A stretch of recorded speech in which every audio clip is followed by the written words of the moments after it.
Well, hi, folks, and welcome to the I'm All Over the Place podcast. I want to thank you so much for joining me. I'm continuing this format of sharing with you some of these shows I'm doing for the KJLH radio station in LA. If you don't know, I have now started to do a radio show for KJLH, which is now housed on their website. You can find it in podcast form as well. But I feel like a lot of these conversations are going to be really relevant to my audience. And so I have gotten permission from them to be able to share some of these on the I'm All Over the Place podcast. So works out really well. If you're already subscribed to the podcast, all you have to do is just keep listening and you will get to hear a lot of the information that I'm sharing over there.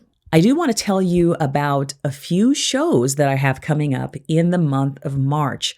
On the 2nd of March, I will be in the Fayetteville area at the University of Arkansas in Fayetteville, and I will be doing a combination of a masterclass and a performance there. You can find more information about that on my website. On the 17th of March, I'm going to be in Nashville, Tennessee, my former stomping grounds. I just moved away from Nashville a few years ago. So I will be returning to Nashville to do a show with the Nashville Jazz Workshop in honor of the wonderful Miss Nancy Wilson. So this is going to be kind of a hybrid performance, more of the kind of thing I'm getting into as time goes on, where I get to do a little bit of that breakdown thing, where I'm kind of giving you some information and education along with a performance. So I'm going to do some teaching and then the band will play. And so we'll talk about the life of Nancy Wilson. We'll work through that at Jazz on the Move. That is the 17th, that's St. Patrick's Day, the 17th of March in Nashville. And then lastly, I will be doing a performance. Again, we're going to be returning to Blues Alley on the 22nd of March. That was my dad's birthday, so that's going to be an easy one to remember for me. But we'll do two shows at 7 o'clock and 9 o'clock, and that's a Friday night on the 22nd of March. This has just been confirmed at Blues Alley in Washington, D.C. So head to the website, get your tickets there, get your tickets early, because we like to know that the shows are actually reaching people and they're selling. Y'all wait until the last minute. Yeah, that makes our hearts drop as performers. So whatever you can do to reassure us that you want us in the area. I believe that Nashville show is going to be free, but I'm not sure if tickets are actually going to be available ahead of time for that one. But the other two shows, Arkansas and Washington, D.C., be sure to get your tickets early, particularly that Washington, D.C. show. We're really kind of new in that market. And it's always good when we make a good showing and they know there are people there who are excited about us coming and can't wait to get their tickets early. So go to the website, dorastartucker.com, and get your tickets there and come out and see us in the Washington, D.C. area. Please tell anyone that you know who lives in those areas that I am coming to perform. So without further ado, we will get on to this episode of The Breakdown, which is my weekly show that I do on KJLH. We'll get on to this. We're going to talk about Project 2025. So thank you all so much for tuning in, and we'll see you next time. Every Monday morning at 5 a.m. these episodes post. So I want this to be something you all can count on. And please leave us a review on whatever podcast platform you're listening on. And that really, really helps us in the rankings. So we'll see you next week. This is Project 2025. See you soon.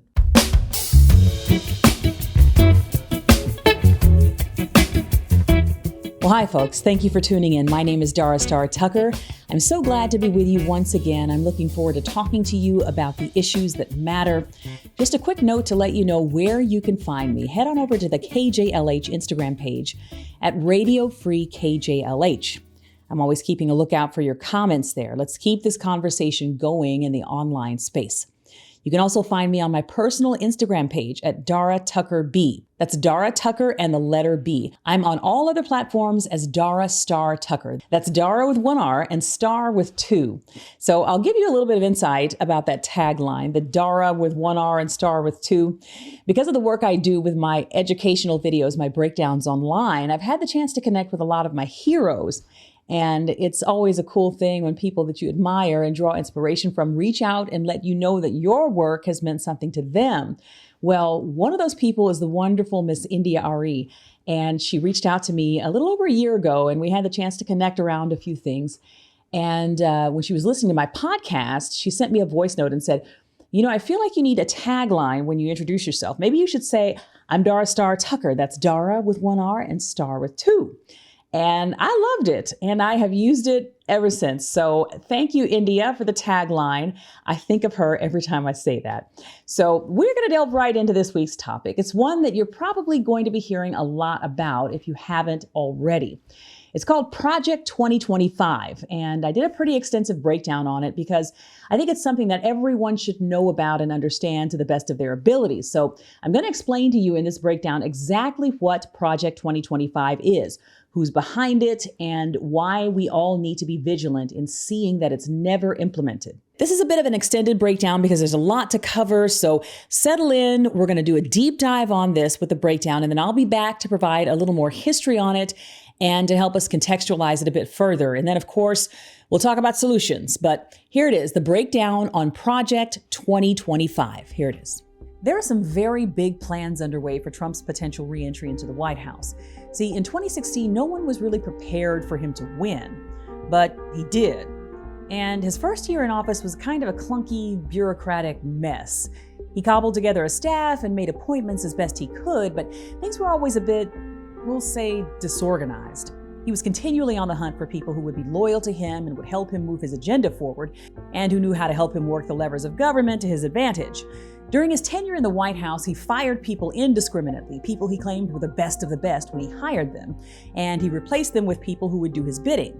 A very, very small percentage of the people who started out with him actually made it to the end of his single term in office. Well, a lot's changed since then. A group called the Heritage Foundation is currently developing a game plan to have boots on the ground the day he's inaugurated.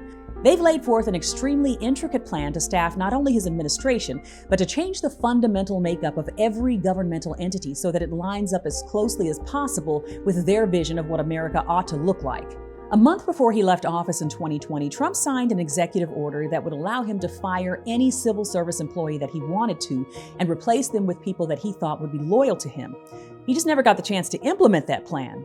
When Biden came in, he immediately repealed that order.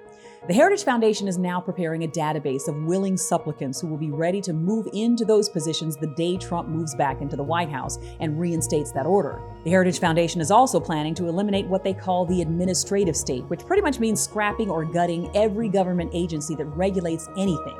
Food, water standards, education, transportation. It sounds extreme, but this is literally their plan. They're essentially preparing to make over the government in their own image, which is a decidedly white Christian nationalist one. And these folks are not for play.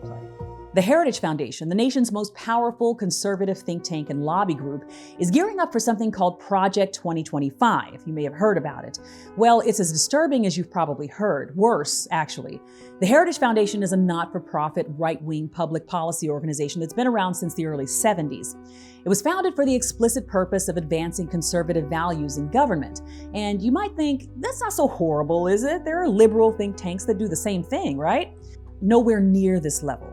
Besides being funded by scores of multimillionaires, the Heritage Foundation is extremely well organized and is determined to wield its influence at every level of government. They combine forces with over 50 of their fellow conservative lobbying groups to form a sort of right-wing Voltron that will undoubtedly represent the most far-reaching consolidation of power that conservatives have been able to amass up until now. They've pooled their influence and resources and have released a plan that they spent $22 million developing that they're calling Project 2025. That's basically a war manual for orchestrating every detail of Trump's next term. The Heritage Foundation was started in 1973 by Paul Weyrich and Edwin Fulner on the heels of the sexual revolution in the U.S. Their funding came from this guy, Joseph Coors. Yeah, that Coors. His granddaddy, who illegally immigrated to the U.S., made a bunch of money in alcohol, and it was basically up to Joseph to figure out how to spend it, so he gave it to the folks who would make sure that the government stayed out of his business dealings. Anyway, the early 70s were a scary time for conservatives. Women were throwing off societal constraints and suddenly finding meaning outside of their homes. The civil rights movement had finally caught up with Southerners, and they were being forced to integrate their schools or lose their tax-exempt status. Gay people were existing, but the nation was shifting in some very concerning ways as well. Inner-city crime was on the rise, as well as teen pregnancy and suicide. The world seemed to be changing in a lot of ways that concerned many folks, not just conservatives. But for conservatives, these changes didn't represent the effect of laissez-faire capitalism or decades of racist economic policies. No, for them, this was about a move away from traditional Judeo-Christian values. So they wanted to put it all back, just like it was, make America great again. It just didn't occur to them that trying to go back to something that was never that great for a large swath of the population would never represent a step forward for society as a whole. But conservatives wanted easy answers, and the Heritage Foundation was right there to fill the void. Now, you might be wondering, who are these people anyway, and who says they have any real influence over the presidency? Well, they didn't at first. It took the Heritage Foundation a few years to find its footing, but by the time Ronald Reagan came along, they had found the perfect bedfellow. They presented a sort of manifesto to him in 1981 called Mandate for Leadership that laid out an array of conservative policies that they wanted to see implemented. They tackled it all, from scaling back affirmative action to increasing the defense budget to lowering taxes, and by all accounts, Reagan loved it. He handed out copies of the book to his entire administration. It's estimated that he implemented about 60% of the 2,000 suggestions that they made, and then he hired a bunch of the folks who wrote the thing to work in his cabinet. And that cozy relationship between the Heritage Foundation and conservative politicians has held strong since then. The Trump presidency represented a unique opportunity for the Heritage Foundation. They sort of dismissed his candidacy early on, but once they realized that he had a good chance of winning, they changed their tune. For years, they had been collecting a database of conservative resumes to help staff whatever the next Republican administration would be. They utilized that database to allow them to serve as a feeder organization for possible candidates for the Trump administration. Trump ended up hiring a ton of Heritage Foundation folks to serve in various governmental agency roles, like billionaire heiress Betsy DeVos, who he chose as Secretary of Education, Mick Mulvaney, who was the director of the Office of Management and Budget and was also White House Chief of Staff for a while, and Jeff Sessions, who he made Attorney General. For a lot of these positions, it really wasn't so much about whether they were qualified for the job, most of them were woefully underqualified, but rather it was about whether they had the conservative credentials that the Heritage Foundation deemed necessary to carry out their policy initiatives. And that's clearly their MO going forward. Right now with Project 2025, they're soliciting tons of conservatives to submit their resumes and credentials to their website so they can continue to build a right-wing LinkedIn of applicants who will be vetted, interviewed, trained, and ready to step into their new positions on day one of a second Trump presidency. They're even advising them on how to start applying for their national security clearances. They're not wasting any time. They're gearing up for the re-implementing of something called Schedule F, an executive order that Trump signed October of 2020 that would have allowed him to change government policy so that he could fire a bevy of civil servants whose jobs aren't considered political. It's estimated that around 50,000 government employees fall into this category. He didn't want anyone working in government who wasn't going to be a willing foot soldier for his agenda. Biden shut that down immediately, but Trump is planning to reinstate it. So with Project 2025, they want to defund the Department of Justice, completely gut the Environmental Protection Agency, get rid of the Department of Education, the Department of Commerce, and the Corporation for Public Broadcasting, which funds PBS. They want to get rid of the National Endowment for the Arts, get rid of the Commission on Civil Rights, get rid of anything that protects consumers, supports marginalized groups, or regulates businesses. They call those agencies governmental waste. Funny that the Defense Department isn't on that list. They're recommending that all diversity, equity, and inclusion programs in government be scrapped and that any protections for the LGBTQ community be done away with. The document confoundingly refers to trans people as pornographers and pedophiles and says they ought to be jailed. The line between the church and the state is egregiously crossed again and again. And look, does Trump himself line up with a lot of this rhetoric? Who knows? But this is a 1,000-page document that he is absolutely not going to take the time to read. The thing that has always made the Heritage Foundation so effective is their ability to condense their policies into bite-sized pieces, so legislators and government officials have a quick reference sheet to know exactly what their position should be and how they should be voting and setting policy. The Heritage Foundation has liaisons on Capitol Hill whose job it is to coach lawmakers on these issues and frame things in a way that they can quickly understand when it's time to cast their votes. So no, Trump's not going to read the document. He'll get the highlights and let the Heritage Foundation do the heavy lifting. And honestly, this isn't even the half of it. And if this sounds alarmist, good. Bells and whistles should be going off in your head right now. Even if the Heritage Foundation is only able to accomplish half of what they have on their wish list, this is not good. And there is not a single solitary soul that is paying me to say this. Do not unplug. Do not bury your head in the sand. Pay attention and keep your hands on the wheel. And as Maya Angelou told y'all, when somebody shows you who they are, believe them. Believe them. believe them. And I think in this case, it would behoove us all to take this group at their word. As you heard in that piece, they're not just some fly-by-night startup organization. They have been around for 50 years, and they're just getting stronger. And I don't know if you heard the figure quoted, but they've sunk $22 million into developing this roadmap for the next Republican presidency. $22 million just for the spec script. Are the Democrats, who according to some folks are just Republican light, are the Democrats sinking this kind of money into a plan to completely gut and overhaul the government to shape it according to their so-called woketopia?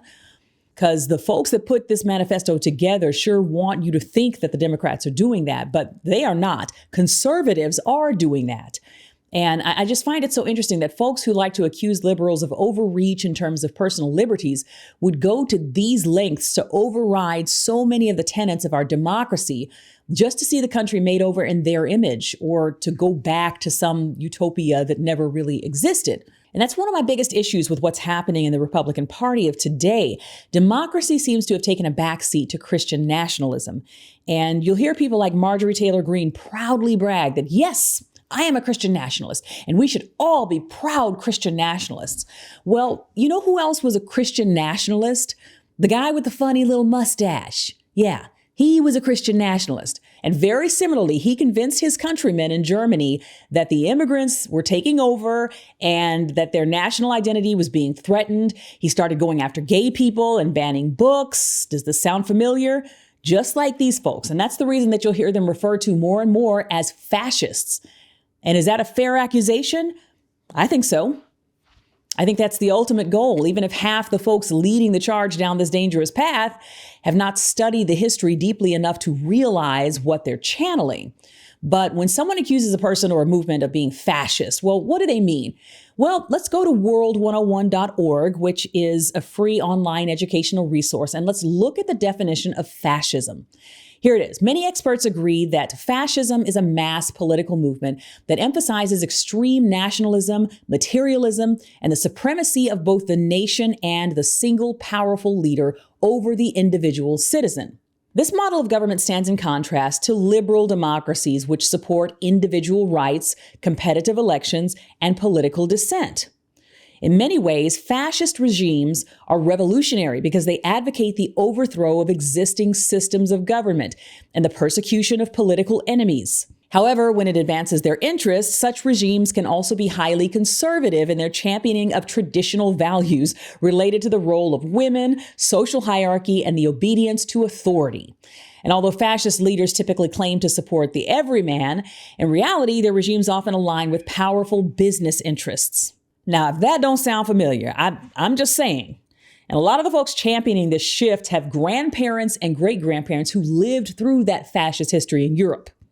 A lot of these people have European ancestry. So you would think that they would have learned, you would think. But I think a big issue here is that there are a lot of folks that don't necessarily want to live in a democracy.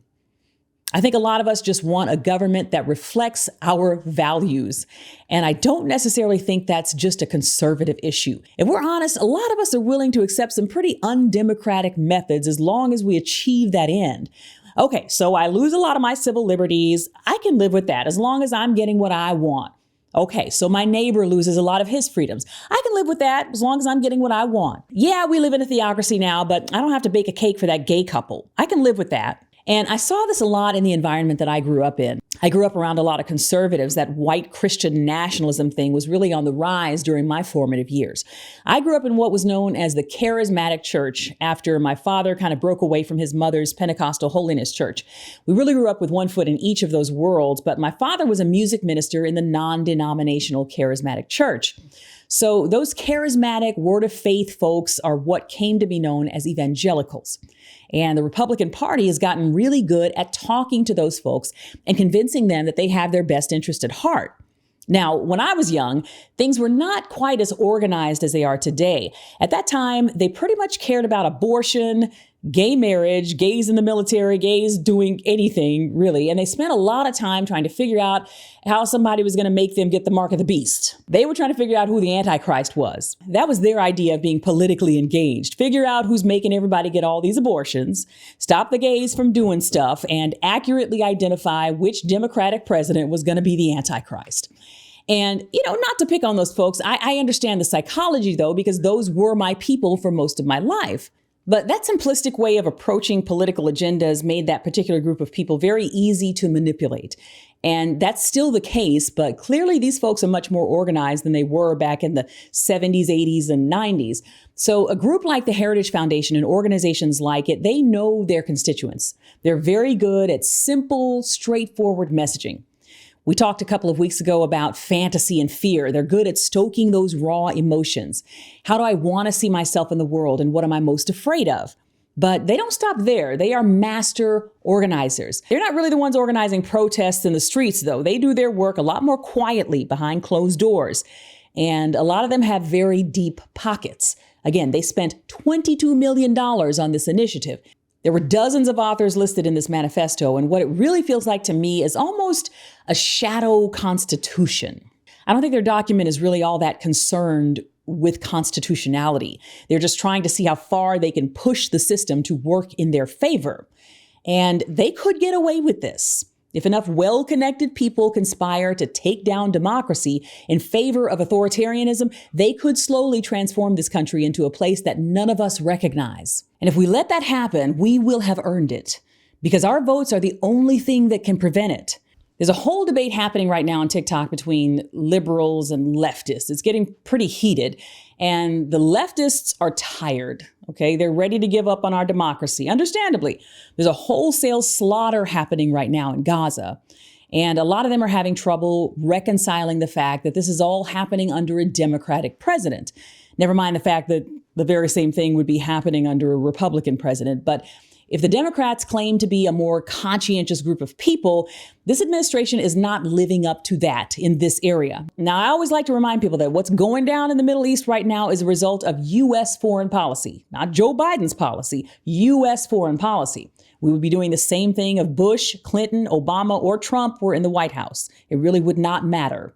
But Joe Biden is at the helm, and the buck stops with him. Absolutely. So the liberals and the leftists, they're duking it out right now on TikTok. And you have the leftists that say that because of the slaughter that's currently taking place in Gaza, they cannot justify voting for another Democratic president. And the liberals, who are not nearly as radical, tend to be ready to hold their nose and just do what needs to be done. And a lot of the leftists are making comments like, just let it all burn to the ground so we can start fresh and rebuild the system from the ground up, which is absurd, frankly. Because not voting is not letting anything burn to the ground. It's just handing over control to the people that mean you no good. Now, what I see groups like the Heritage Foundation doing, on the other hand, is exactly what these leftists claim that they want to bring about. They say they want to tear the whole thing down, and somehow they think tearing it down means becoming disillusioned and essentially divesting from trying to make the left-leaning party acquiesce to your way of thinking. Versus what these folks on the right are doing is really quite impressive when you think about it. They're consolidating their power. They've accepted that they will never have a leader that totally represents them. They don't need that. They just need to become a powerful enough voting bloc that they can't be ignored. How long has it taken them to do that? Well, the Heritage Foundation is celebrating its 50th year. They were formed the same year that Roe v. Wade became law, and they were hugely influential in creating the strategy that overturned Roe v. Wade. That's called playing the long game. And now they've crafted this Project 2025 manifesto that's basically a roadmap to burning everything down and putting it back together exactly the way they envision it. They're questioning the system, yes, but they're also working within the system, which they know is the only viable way to change it. They're realizing that they have dwindling numbers. They can't win by majority anymore, so they have to work the levers of power from the inside so that they can institute minority rule. They haven't won the popular vote since George Bush in 2004. 2004. Just let that sink in. That was 20 years ago. And if by chance they won this year, it would likely be an electoral college win. So the streak would most likely continue.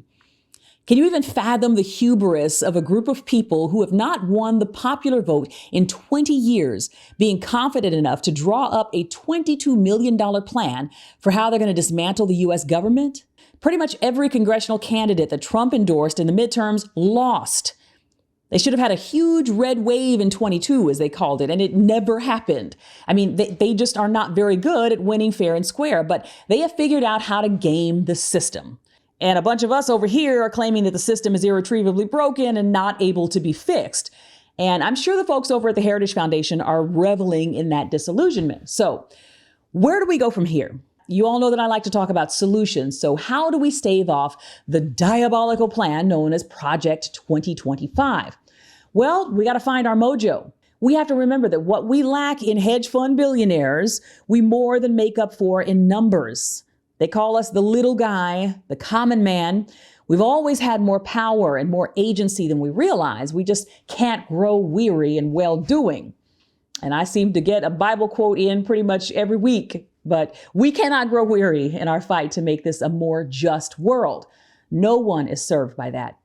I said a couple of weeks ago, we have to remember our ancestors spent a lifetime pushing that boulder up the hill, about 6 centimeters, really. And that doesn't mean that change has to happen for us that slowly, but we have to remember the sacrifices of the generations that came before us and be willing to play the long game too, because the generations that are coming up after us are worth that sacrifice. And you better believe that the folks at the Heritage Foundation are not growing weary either. Well, that's my time, folks. I'm Dara Star Tucker. I want to thank you for joining me here on The Breakdown. You can catch me on KJLH live Sunday nights at 7 p.m. Pacific. And again, on the replay at 5:30 a.m. on Monday mornings. You can listen to an on-demand version of the show at kjlhradio.com, or you can download the KJLH app and take us with you wherever you go. Let's meet again on the KJLH Instagram page, Radio Free KJLH, over on Instagram, and let's talk about this. Let's engage in conversation around it. Did you know about Project 2025? Have you read any of it? I'd like to hear from you. You can find me on my personal Instagram page as well, Dara Tucker B. And I'm on all other socials as Dara Star Tucker. That's Dara with 1 R and Star with 2. Looking forward to talking to you again next week about the issues that matter. Let's make it a fruitful week. I'll see you next time. And until then, let's learn to shout.